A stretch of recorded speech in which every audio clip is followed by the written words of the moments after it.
Welcome back to the Practitioner Rise podcast. I'm your host, Hailey and today's guest is someone I've had the genuine pleasure of getting to know personally. Through working together on her book, I got a front row seat to Katy's healing journey and the amazing woman she is today. And I have to say, I cannot wait to bring her story to this community.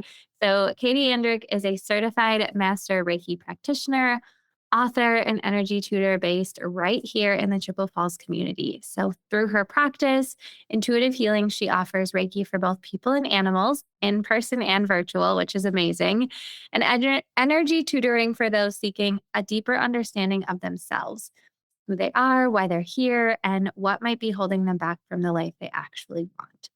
But before any of that, before the practice, the certifications, before Katy became someone who helps others heal, she had her own journey back to herself, one that began on the other side of deep depression, a single conversation, and a book that cracked her world wide open.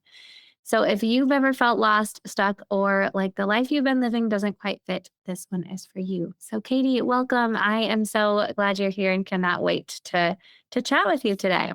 Yeah, I'm excited to be here. So thank you for inviting me on your podcast. I'm looking Yes. forward to this. Well, yes. So I always love to start with story, right? So your journey, I know, started with a conversation and a book that completely shifted your worldview. So take us back to that moment. What was your life like before that? What had changed? I was working at a nature center in southern Minnesota, and there was a volunteer there who I had gotten to know through the Minnesota Zoo.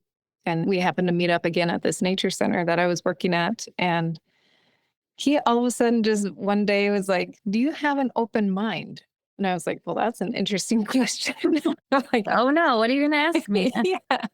And then he said, "Do you have a really open mind?" And I was like, "Okay, where is this going?" And I said, "Sure."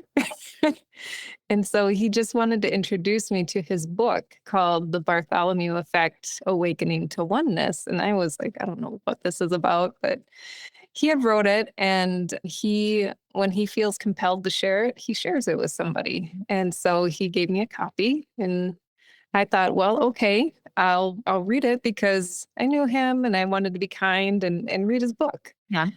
Little did I know how big of an impact that would have on my life. As I was reading it, my whole body came alive, like with shivers and just energy flowing through it. So much of what he wrote about made sense to me on a level that I didn't understand yet. Yeah. But my body knew. My body could tell it was speaking to me as like a reassurance, these shivers, these chills, the vibration or sensations that we get throughout our body when it's trying to tell us something. I was paying attention. Things were making sense on a level that I never quite understood before, but was looking for.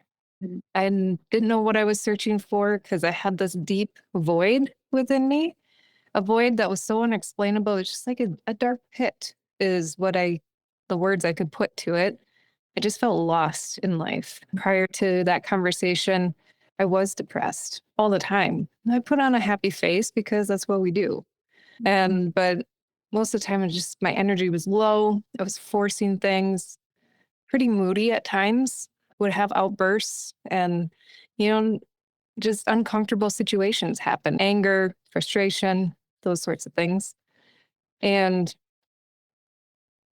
I did attempt to, at one point, thought about taking my own life. I was living by myself at that time, just recently got divorced. I was in my 20s, early 20s, and living alone. And I had just had enough with life. Like I was done. I was tired, exhausted, and didn't want to do anything anymore. I began walking towards my kitchen, but then I felt like this solid barrier come up against me. And it was nothing that I could see, but I instantly dropped to my knees, crumpled on the floor, and just bawled my eyes out until couldn't cry anymore. And I don't know how I did it, but I got up and went to bed because it was in the evening. And the next few days were kind of a blur. I don't remember much after that. I just knew I was like in a survival mode, a zombie, just making it through life, really. And so about 10 years passed before I had this conversation with my friend Larry. And, him showing me my book, and that finally changed my life because I went through a lot of ups and downs in between that time. In those 10 years, I got remarried, went back to school, and got a degree in zoology and was doing things that I really felt passionate about, but I still have that lingering void within me. That's this unknown thing that when I read the book, it was like turning on a light that I didn't even know was there. Yeah. So how do you know what you're looking for when you don't know what you're looking for? Right. Exactly. Thank you so much for being vulnerable and sharing that, because Yeah. I think it's such a hard space that you don't really know what it's like unless you've been there, right? And so Oh, definitely. I have some friends who struggle with depression and anxiety, and I want to be there for them, right? And so before we move on to the next section, because I really want to get into what you do and how you healed yourself, because I think it's so important. But for those wondering, what can we do to support as a friend who wants to see that person who is struggling with depression, anxiety, get help or feel okay, or just want to be there for them? Like, I don't ever want to say the wrong thing. Well, I think it's really more listening than talking, really. That's actually what I do with a lot of my clients. I really listen. I listen more than I talk. And I've really learned to slow down my responses because they don't always want to be told what to do, what to fix, they just want to be heard. They just want to be listened to, be seen, be understood. And so I think listening is probably like the number one thing we can do to help each other. And then, when I feel guided now, but before, I maybe would have felt compelled to like provide kind words or supportive words or something like that, but it almost felt too forced. So if you feel like it's forced, it's not going to help. It's just going to go right over their heads. Yeah. So really, I think listening and just kind of being there, not necessarily helping them to see like the silver lining or a positive thing, because that can become toxic too. So I think more so just listening would be a good place to start. Amazing. And so much can happen from just listening, right? I think that Yeah. almost an underrated skill, especially now when we are being just bombarded with Mm. so many things Yeah. every single day, from the news feed to what's happening on social to things coming across our email, right? Like, we're constantly being bombarded with different. Noisy up there. Yes. To be able to slow down and just listen and be is a skill that Mm. is hard sometimes. So I'd love Yeah. to share more about, like, you know, how did how did this book change you? Where did your journey start? And then we can kind of get into, like, what is Reiki and all of the Yeah. things. But how did, like you said, you had no idea what you were even feeling. You were just feeling something. So where Yeah. did that lead you? Yeah. So some of the things in the book that he wrote about were like intuition and just kind of this underlying knowing that we have within ourselves. And it can just feel like, well, like that sixth sense, that just inner knowing. You can't even explain it. You can't put words to it really all the time. You just know. And it's learning to listen to that more. Again, those listening skills, it means slowing down, becoming a little more aware of what's happening in and around you, and really tuning in. It's tuning inward and listening to yourself. For me, day to day, it was very chaotic, actually. Right after I read that book, I felt such immense relief and this intense enlightenment, if you will. But at the same time, all my circumstances were still the same. My environments were the same. The people around me were the same. Everything was the same. The only thing that changed was my awareness. And so it was like living in two worlds really at the same time. And it was very chaotic in the beginning, going from the mental highs and emotional highs to the very darkness that I was still feeling at that time. So it was quite a big swing. Are you still feeling the depression at this point when you read that? Is that kind of what helped bring you to the, 2-year healing as well? Yes, yes, exactly. Because I was still very much in that low state. I think that's an okay place to be because it's oftentimes the entry to something that we're looking for. So if you are feeling really low, it's okay. Everything's going to be okay. Hang in there. Your time is coming. The light, it's really like it's a lot closer than we think. We don't have to be enlightened. We don't have to do anything special. It's just being who you are and turning inward to that soft voice because it is within each of us. That's where we find it. I love that you're saying that, and I know through your book, and we'll share that at the end, but you kinda go through the process, like, what is enlightenment and what does awakening mean? And, I think when you and I had talked, it's like you started with, "I don't even really know what that meant when I was going through that." Yeah. But now you do. Now you've become aware and you've learned how to look inward, and even now as I've been on this kind of journey of my own and really understanding how important our energy is and just that awareness piece, I think is huge. So, can you talk a little bit more about the enlightening, awakening, awareness, like how those play a part in what people can start to look into and do for themselves? If Yeah. that question makes sense, I feel like it was a little all over the place. Oh, that's okay. The answer might be a little all over the place too. Because really, we're so conditioned to live in a society that has suppression and control and fear and things like that. And so we are so conditioned to look externally from ourselves to find what we are looking for. And so that whole enlightening awakening is really tuning into yourself and finding that everything that we need is within ourselves. Our intuition, our soul's voice is within. The divine love, the just the most pure joy and love is all within us. That is where we find everything. And so it really is a conscious decision to begin to shift your focus from the external to the internal. And that's probably about the clearest I can make it.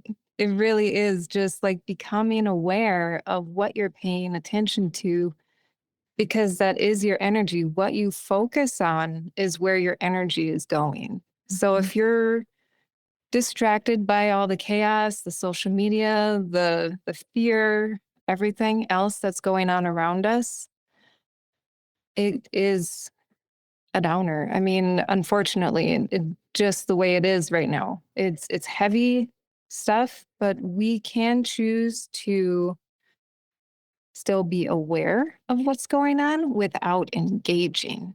So it's really kind of becoming an observer of what's happening around us while focusing our energy on what uplifts us, turning inward, asking for guidance from your guides, your angels, whatever you like to call them, God or source or spirit of the universe. I've heard a lot of different names. So it's really just shifting your focus where you want to spend your energy. If And something's draining your energy, you can change it. yeah, I love that you brought that up too about like the social media. And I know what's helped me is, and I think I've shared this before, but taking the social media apps off my phone. Like I still have the messenger because sometimes things come through that for the business, but not just instantly scrolling every time I open my phone, or Mhm. not watching the news, or just having, because it's always negative, right? And I A think lot we of just it. get so much of that that even though we might not be focusing on it, Mhm. we're It plays still a part. Yeah. doing it, right? Like we're still unconsciously taking it in. Yeah. So I know that's made a huge shift for me of like being able to take that out, I've noticed a big difference.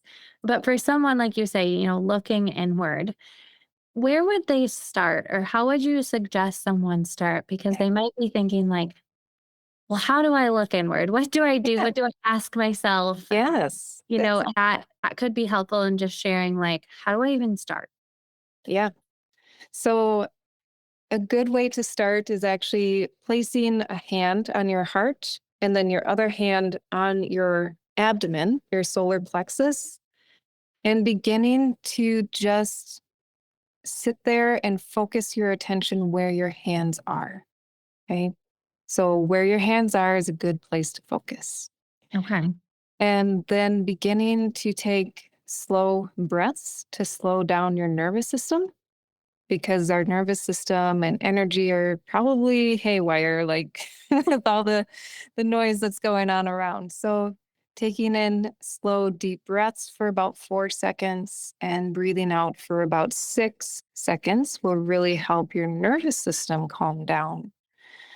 And for you to calm down enough to begin to listen to what that voice within you is saying. So it'll take practice, right? It doesn't always come easily to everyone. So if you have to practice, that's okay. It's like going to the gym and working out. It's like you got to build up to it, right? So we're not used to doing this. We're not used to turning inward, and that's okay.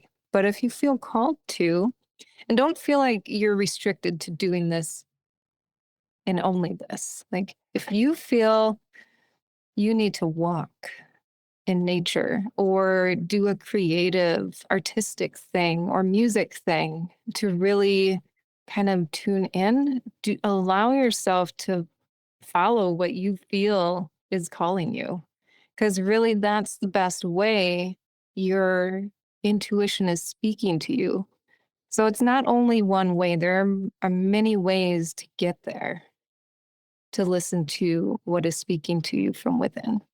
Okay.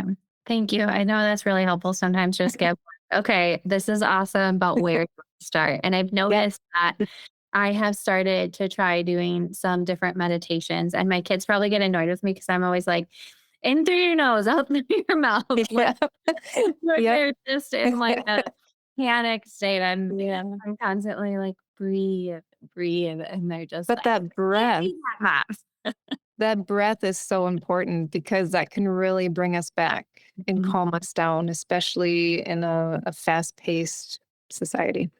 So, Yes, 100%. I know it helped me. And I think something to note too, as I've started to learn like meditation, and I am still like my mind just goes, right? Like I'm yeah, trying to focus on this one thing. I've noticed guided meditation helps, because otherwise, like sometimes I'm just like finding myself thinking about random thoughts that I'm yep. like, so bringing myself back to center. But I know you have a guided meditation, I think that you have on your website too. I don't know if you want to share more about that. Does that kind of go in line with the, looking inward and where they can start as well? Yeah, my guided meditation is a grounding meditation. So, grounding your energy can also be similar to going inward or just regular meditation. But I walk you through, imagining your energy out above you and following it through your body gently, connecting it into the earth, which is grounding, Mhm. and then bringing that energy back up into your body. So it really, people notice a difference after they've done that. And they're like, oh, yeah, I feel so much better. I just feel so much calmer because you're really grounding your energy into Mother Earth. And she is just a pure source of energy, which is very healing and recentering and calming. To your experience with, when people try and like sit peacefully and meditate and they have to shut off their mind, I actually don't do that too much. I do more of a That's good to know. contemplative. Yeah, I do more of a contemplative meditation, which is with my journal. I write down my thoughts or my question, and then I wait for the answer to come through and I write that down. So it's similar to automatic writing, automatic writing, just allowing the information to flow through you. And that's really all it is. It's just opening yourself up, which sounds more complicated than it is. It's just being open. It's just you're setting the intention to get an answer. So if you just got to take it easy, take it slow, there's no forcing. And it really is like a very first impression. So when you write your question down or you think your question, sometimes we often get the answer before we finish the question because it can come Oh, through interesting. fast. I love that. So are you just writing down like whatever comes to you? Like just, I mean, because I have a lot of weird random thoughts that just come to me when I sit down to journal in the morning. But I'm like, should I be writing this down? I don't know. So Yeah. Yeah. guess Like I said, whatever feels right to you. I think the whole spiritual realm has kind of taken on its own being, if you will, in like the entertainment and like, you must be this or you must do this. No, no, no, no. Listen to what feels right to you, what you feel called to. That's what's going to work for you. And so, yeah, I love the contemplative meditation, journaling exercise. I meditate when I do the dishes. It's just allowing my thoughts to flow through passively, and I am observing them. I'm like, oh, okay.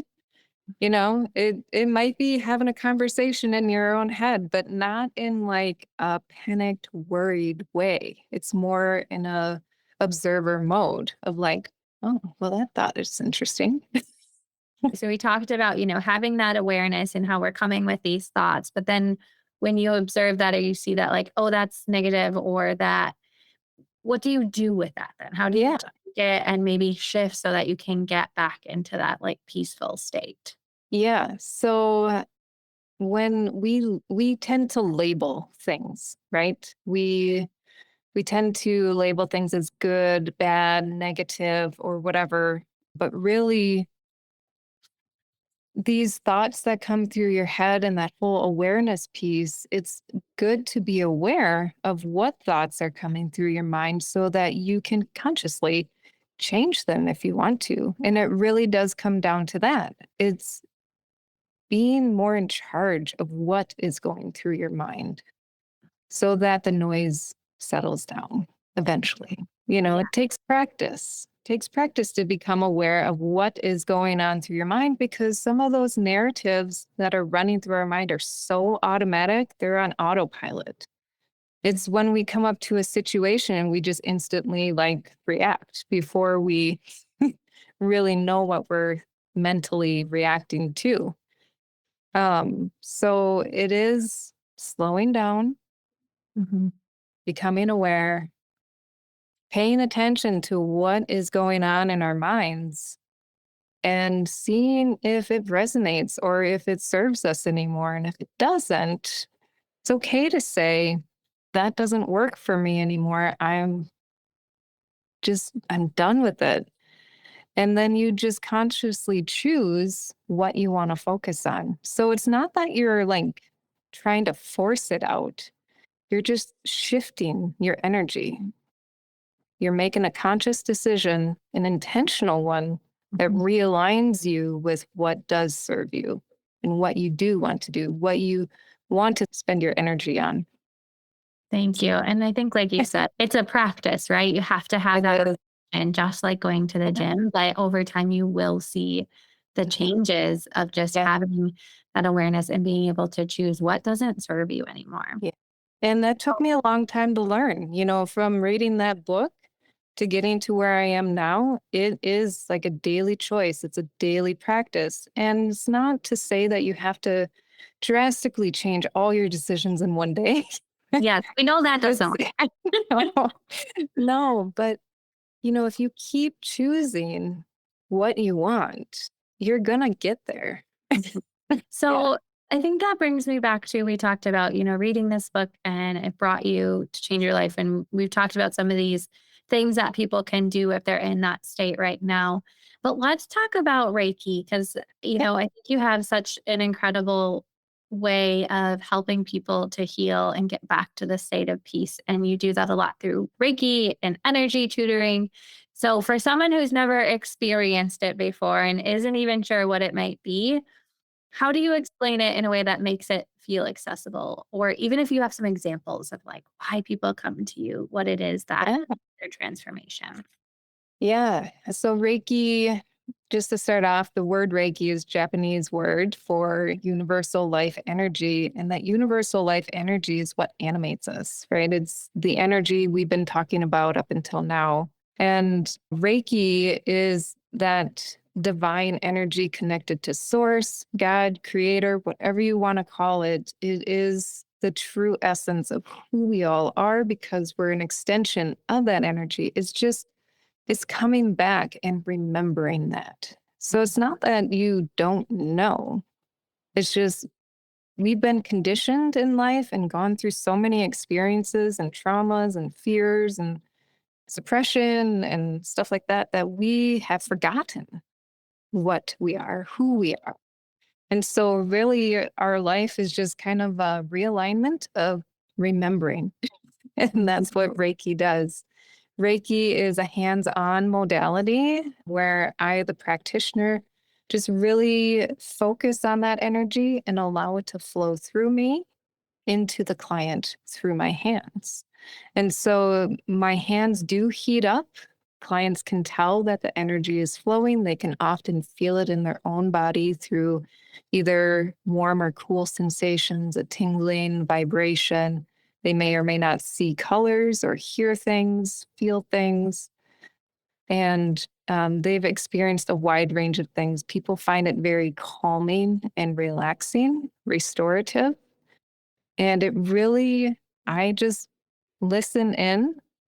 Again, that listening skill is really what I've had to develop most to be able to hear what the client's body is telling me and where I'm being guided to go by my own intuition and their spirit guides. So I'm working in conjunction with them to listen to what is going on and what can be released because our emotions and experiences do get pent up in our body. They can cause aches, pains, illness, not all the time, but can be a contributing factor. And so Reiki really helps clear out what is no longer needed. It helps bring it to awareness of what needs healing, whether that be physical, emotional, mental. Couple of examples. I have so many examples, so I'll try and I love it. Examples really help bring it to life. So you go right. I had a client this morning where, she feels like she needs to control everything for her family so that none of them feel like they will get hurt, or she feels like she needs to hold everything together for everyone.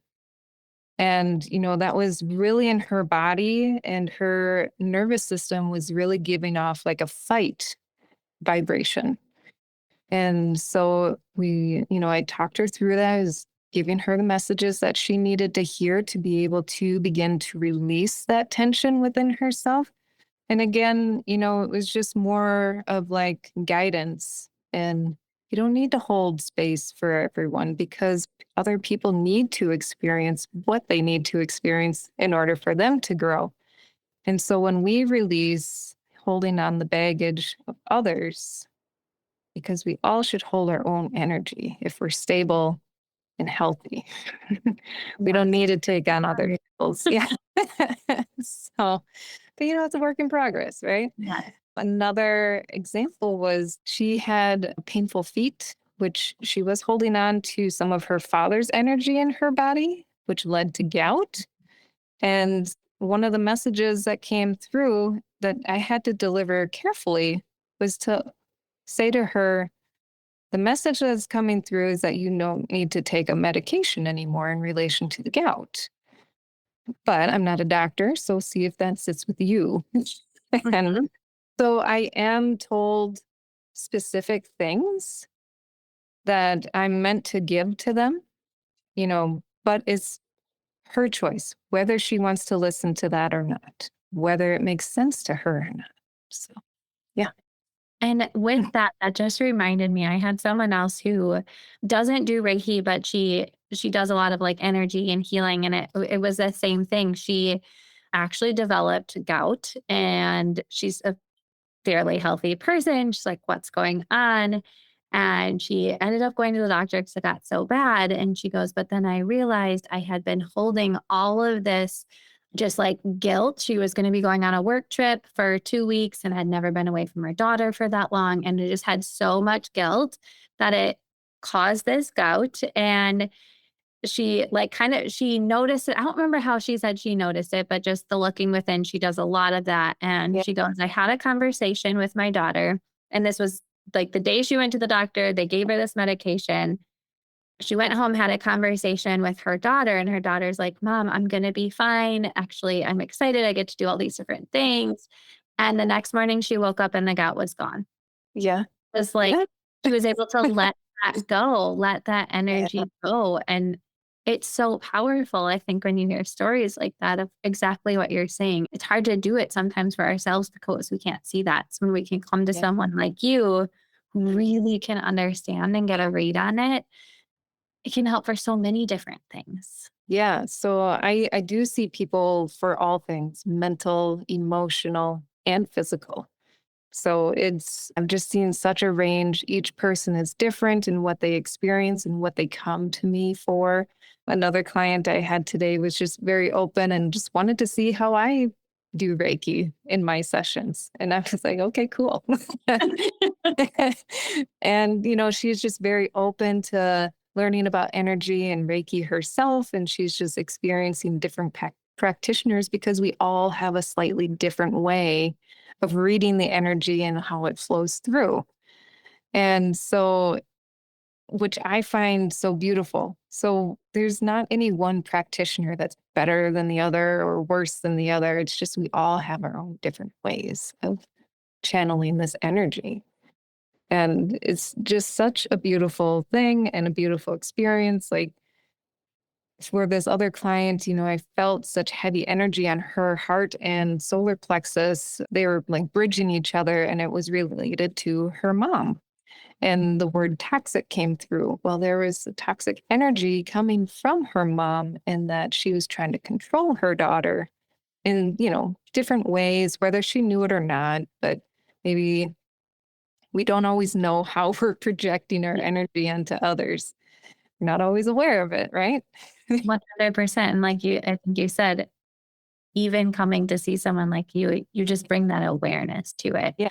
I know when I had did Reiki, for me too, I was like, I don't really know what this is. I'm just going to give it a try because it sounds like something I could use right now. Yeah. And so I was a little bit skeptical when I went in, right? I'm like, I don't know what's going to happen. I don't know like what I'm even doing. And it brought to light a few things that I would have never even been aware of or thought of, or like I did feel that like heat sensation, and it just kind of again brings that awareness, but it also is like, oh, this is a real thing. Our energy is important. And then it just kind of brings you into a deeper understanding of like, this can really work to heal some of the things that we didn't even know, right? Because I was always under this impression of we have to have this big trauma that happened in our life when really you don't have to. I mean, I had a good upbringing, a normal life, right? Like, so, but there's so many little things that can create those traumas. So, do you have any insight on that or like, I do. Yeah. yeah, It's not necessarily this life that can cause issues for us or that our body is hanging on to. There's a thing called other lives and other experiences. And right now, with a lot of clients, I've been working on generational healing. So a lot of people are actually holding generations of energy within their body. One client had 6 generations of masculine energy through the father's side well, that was held within her body that we were able to release. Another one had 3 generations of, feminine energy on the mother's side that was pent up, And this energy is passed down because of some sort of situation that happened at that last generation, that originating generation, 3 or 6 generations ago. And so, for whatever reason, for our soul's lesson or experiences, I don't entirely know, but in the session, it just, if it wants to release, it releases. And it's been amazing. The people are surprised, and I mean, they're aware of they feel something is off or just heavy or feels stuck within them. Like there's just a sensation of knowing that something's off. And What kind of yeah, symptoms show up for them? Because I think that will be helpful too to the listeners of like, when you're saying some of these things like the masculine energy or like that's being stuck, how is that showing up in their everyday lives? yeah. So for the masculine energy, she felt like she was always trying to move forward or, do something in her life, but would feel like this block, like just nothing's going right. I can't move forward. I can't get beyond whatever is keeping me stuck. And we notice these patterns because, we live and experience things and we just tend to not be able to get to what we necessarily want to get to for whatever reason. So that was one example. The other one, the feminine energy was actually lodged in a hip. And so she was feeling physical pain from this. And Wow. she's like, this originated, like a few years ago. I know it's related to my mom, my grandma, great grandma, but I can't get it out. And that's often the case, right? Sometimes we need that. I even need other people to help me. I can't get rid of all my own stuff on my own. So I've seen other practitioners and, had people help me along the way. Mm. Yes, it's something even I talk about, like, in the work that I do. It's like, you can't read the label from inside the bottle, and so Yeah. I think it's like that for you too, as well Yeah. as, like, sometimes we just need someone else to see it and to help us. We're not meant to do it all on our own. And so, what do you think it is that finally, like, you talk about people who, like, they just have this nudge or they feel like something's meant to shift, and a lot of times we can't explain it the way that we want to, right? But what do you think gets in the way of people listening to that nudge, and what happens when they finally do? Yeah. I think what gets in the way is we're so used to evidence, like we need evidence or confirmation or reassurance before we make a decision, right? We need all the information. So I think that can hold people back because they'll feel this nudge and yeah, okay. But it's usually like when we ask for help, it's usually like the very first impression, the very first response. But then our mind takes over and it's like, well, I can't do this because of this. And we'll start to make excuses. But really, if we had just listened to the first bit of information that we received and chose to follow that, it takes courage. It takes courage to listen, right? Without understanding the full picture, without having all the information at first. Mm. It is that first step, that courage step to be able to follow that nudge and not know where it's going to take you. But if we do, it ends up leading us to where we need to be, Mhm. even And though like oh, go ahead. even though we didn't think it would work out that way for X, Y, and Z. And like you said, one step at a time. We don't have to change it or try to do it all or try to like all of the sudden just be doing all of the things, but having that awareness and listening to it, I think is Yeah. important. And one more thing I want to ask too, because I want to make sure we get through this, and I think it kind of leads to this too. But you talk a lot about gratitude and responsibility through intentional choice, and I think this goes. We're just talking about choice, right? So as tools to break from these fear-based cycles. So Yeah. can you walk us through that and just tell a little bit more of how can we do that? Yeah. Yeah. So gratitude is if we can find gratitude even in the smallest thing, even in the smallest moment of the most awful day we've ever had. If we can just find gratitude, that's like a direct connection to our spirit, our source, and really can elevate you from a lower state of mental thinking into a more positive or higher. I don't want to label negative positive, but it really just gets you out of that lower state of being. Gratitude, even in the times that we are living in the tough times, when things don't always go right, if we can find gratitude in the challenges, that really begins to shift your whole world into, oh, they are thankful for everything. And the universe responds to that and like, oh, we're going to give you more, you know? So the universe is really a yes universe. When you think about it, if we believe that something is going to happen, whether that is good or bad, the universe is going to say yes. So really, it does come down to awareness and choice of like, if you believe something is going to happen, it's going to likely happen. So being more aware of what we're thinking about can lead us down one way or the other, because you're going to get that feedback of like, I knew this was going to happen. Yeah. And I Yep. know I've shared this before too on some other episodes, but focusing on gratitude has immensely helped me. I think 2025 was just a rough year and I don't even know how to explain it, but it it just was. And I this is kind of when I started learning about energy, and maybe it was like a divine timing that I met you and read your book and Yeah.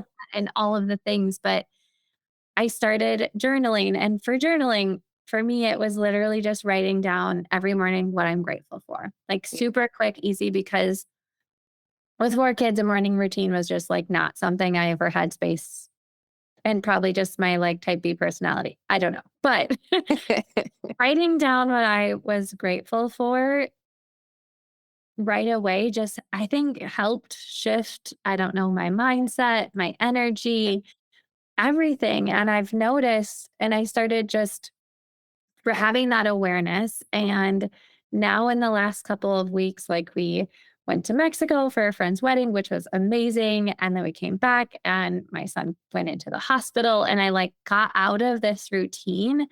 And I have just noticed I've started to feel like more chaotic and just not high of energy. And so I think it really does help of just like having that moment of gratitude and choice can be so powerful, even though it's just a little thing. Yes. Yeah, it's immensely powerful because, yeah, it shifts your whole energy and your whole day. Mhm.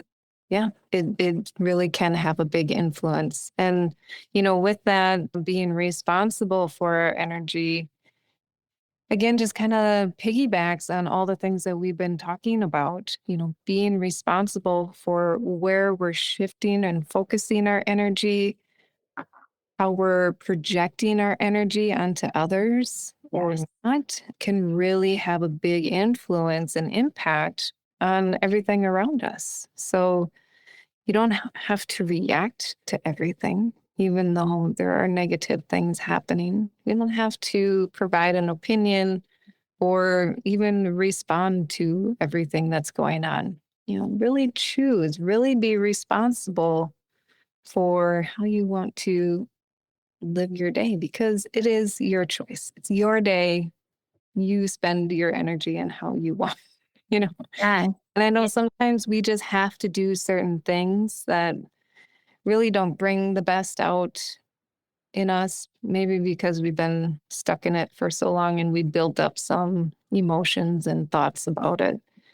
But really, I have been thankful for the time that I have had with this job that I want to get rid of, because it's helped me grow so much. It's Yeah. helped me understand myself. the challenges I go through and has really exposed my response and how I'm treating others and, how I'm reacting to the situation. It can really flip the script. It can take a job that you dislike and make it into a job that you like again. So, Mm. And I want to go back for one moment. I know that we're coming up close on time here, but you had said something about projecting onto others. And yeah. this is something I've recently been learning more about too, of Yeah. just how important that is. And I'm learning not to react sometimes when people say things that are not meant for me. It's just what's happening in their life and their day.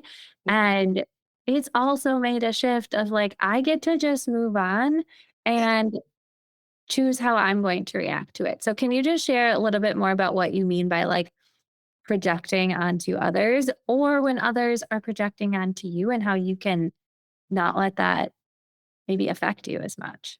Yeah. Yeah. Those are great points. And so the projecting onto others really is coming from our beliefs, our thoughts, and our emotions that we are having about a particular situation. It's what we've been conditioned to. And so we're seeing something through those filters, right? Those filters of maybe some pain, some guilt, some sort of fear. And it doesn't have to be those things. It can be we had such an awesome experience, but yet we don't understand why somebody else didn't. So Mhm. it is our filters, our conditioned learning that we've come up, been raised and experienced throughout our lives. And so that is projecting onto other, not necessarily onto others, but just out when we interact with someone else or a situation. And so on the flip side, when we come across somebody who is projecting onto us, but we're feeling it, Mhm. it can be directed at us specifically, but becoming aware of that it is not personal. It is coming from that person's perspective, their experiences. It's not necessarily that you did anything wrong. It's just they are projecting that onto you. And I love the story about Buddha. So Buddha was, if we still have time, Yes. meditating quietly, just sitting there peacefully. And this man comes up to him, just screaming at him in his face. And Buddha still sits there quietly meditating. And when the man is done yelling, after he's tired, Buddha asks him, if someone were to give you a gift and you, um, if I can remember it right, and you reject that gift, who does it belong to? And the man said, well, the gift would belong to the person giving it. And so Buddha said, you were gifting me fear, anger, frustration, and anxiety, all your negativity. And I don't accept that. Who does it belong to? It belongs to the man. So we're all projecting our own perspectives onto each other. It's just we're all in a big, complicated web Yes. and just trying to live through life. Yes. Amazing. So the last question I want to ask Katie is, what's something no one has ever asked you about your work, but you wish they would? Yeah, so this one I thought about for a little while. I kind of wish people would ask me what it's like, what it's like for me, not what it's like for the client, because I experience such amazing things when I'm tuning into people's energy. It's like reading a book, really. That's just how the information flows through to me. I see it in my mind's eye through visions, symbols, images, colors. I can feel it in my body as like sensing textures or shapes, or, it's amazing the way energy can come across. And it's like reading a book, and I just have to deliver the information and listen. So, Thank you for sharing that. That is so cool. And I think, unless you really start understanding more about energy or just becoming in tune and aware and making that choice, think we're missing out on things we could be experiencing. So thank you, Katie. And I know that for someone listening right now who maybe feels that nudge or is experiencing some of these pain or sadness or depression or anxiety or just feeling stuck, like what's that first step? Yeah. If you're feeling a nudge or feeling stuck and you don't know where to turn to, quiet down and listen and see what you're being drawn to and have the courage to follow it. So yeah, that's what I Thank would say. Yeah, I will have all of your links on the show notes, but I know that you do in person and virtual energy healing. So, another first step could be to go to your website and contact Katie Yeah. and even just get your book. I think it's available on Amazon. And that really dives deeper into what we talked about today Mhm. and more about your story, but how they can begin their own healing journey. So, Yeah. I highly recommend Katie's book. But is there anything else you want to add or where people can find you and how they can start to experience the work that you do? Yeah. So my website is intuitivehealingsllc.com. You can find me online or just by Googling me. And I have my book available at volume one, or I have copies at my office as well if you just want to message me through email, which is intuitive healings info at intuitivehealingsllc.com. It's amazing.